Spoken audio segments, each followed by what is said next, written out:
Welcome friends. সরকারি কর্মচারীদের জন্য একটি গুরুত্বপূর্ণ বিষয়। দেখুন, যোগ দিবস যেটা ছিল সেই যোগ উপস্থিতি বাধ্যতামূলক নয় সরকারি কর্মচারীদের, এই মর্মে কিন্তু হাইকোর্ট একটি নির্দেশ দিয়েছে গতকাল। তো কি বিষয় আপনারা জানেন যে যোগ দিবসে উপস্থিত থাকতে হবে, এই মর্মে কিন্তু রাজ্য সরকার একটি নির্দেশিকা জারি করেছিল। তো সেই বিষয়ে এটা সেটা নিয়ে হাইকোর্টে মামলা হয়। তো তারপরে কি হয় সেটা আমরা এই যে প্রতিবেদনে একটু দেখব। যে স্বস্তি রাজ্যের সরকারি কর্মচারীদের, আগামী রবিবার আন্তর্জাতিক যোগ দিবসে রাজ্য সরকারি কর্মচারীদের অংশগ্রহণ বাধ্যতামূলক নয় বলে হাইকোর্ট কিন্তু জানিয়ে দিল রাজ্য। তো হাইকোর্টে রাজ্য কিন্তু এটা জানিয়েছে যে বাধ্যতামূলক নয়।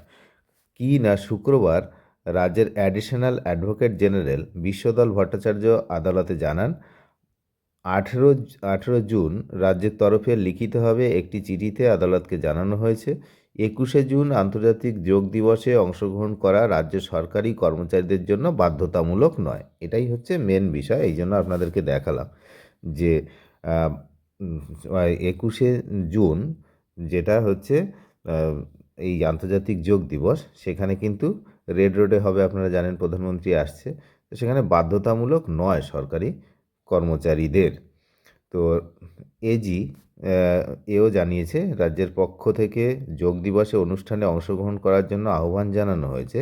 কেউ চাইলে অংশগ্রহণ করতে পারেন, আর না চাইলে তার বিরুদ্ধে কোনো শাস্তিমূলক ব্যবস্থা নেওয়া হবে না।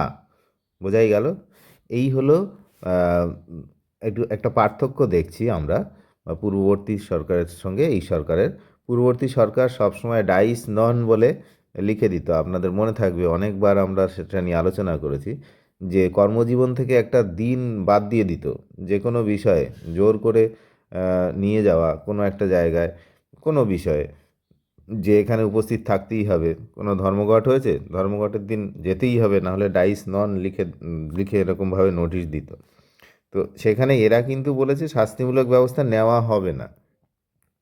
তো রাজ্যের বক্তব্য শুনে বিচারপতি অমৃতা সিনহা সরকারি কর্মচারীদের দায়ের করা যে মামলা তার নিষ্পত্তি করে দিয়েছেন, যে 21 জুন রবিবার আন্তর্জাতিক যোগ দিবসে সেখানে কিন্তু রেড রোডে যে অনুষ্ঠান হবে সেখানে প্রধানমন্ত্রী আসছেন। তো ওই গত 14 জুন এই কর্মসূচিতে রাজ্যের সমস্ত সরকারি কর্মচারী, কর্মী, আধিকারিকরা উপস্থিতি নিয়ে রাজ্যের তরফে যে নির্দেশিকা জারি করা হয়, নির্দেশকে চ্যালেঞ্জ করে হাইকোর্টের দ্বারস্থ হয়েছিল কোঅর্ডিনেশন কমিটি। তবে রাজ্যের পক্ষ থেকে স্পষ্ট জানিয়ে দেওয়া হয়েছিল যে যোগ দিবসে উপস্থিতির ক্ষেত্রে কোনো রকম জোর বা জবরদস্তি করার উদ্দেশ্য নয়।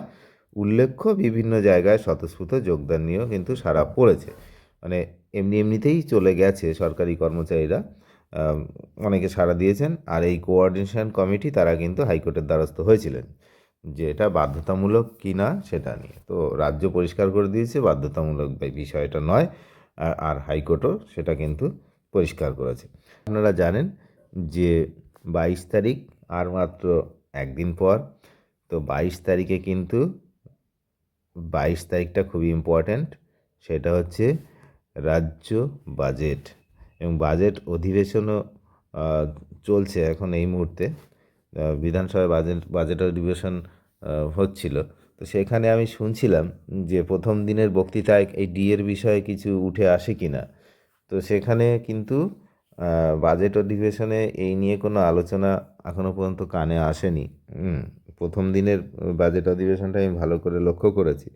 তো সেখানে অন্য অন্য বিষয়গুলো উঠে এসছে, কিন্তু এই ডিএর বিষয়টা নিয়ে কোনো কথা কিন্তু ওঠেনি।